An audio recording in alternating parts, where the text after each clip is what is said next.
Once upon a time, in the mystical land of cricket aficionados, an audacious hoax was concocted that would go down in history as the most remarkable cricketing farce of all time. International matches in cricket, or any other sport, were unheard of in the mid-19th century. But in 1840 the idea for such a match came spontaneously and from a simple hoax.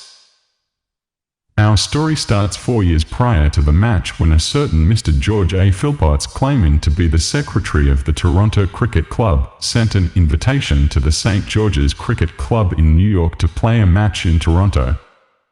Upon receiving the invitation, the Americans readily agreed and 18 of them set out on an arduous journey by stagecoach.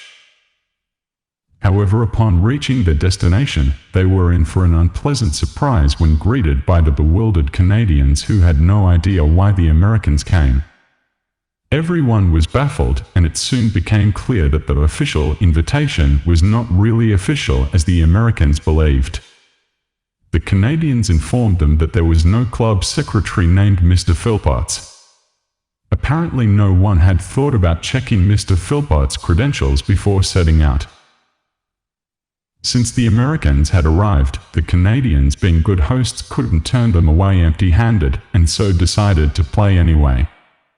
A match was quickly arranged, and once it began, the spectators poured in, and these included the Governor of Upper Canada and other dignitaries.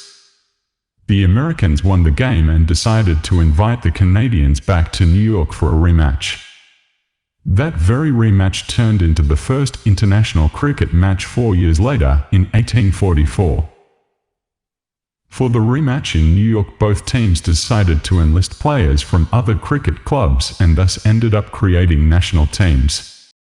It is unclear if the teams that played in New York were truly national teams, but almost all pamphlets and advertisements for the game at the time called it the USA vs. Canada cricket match.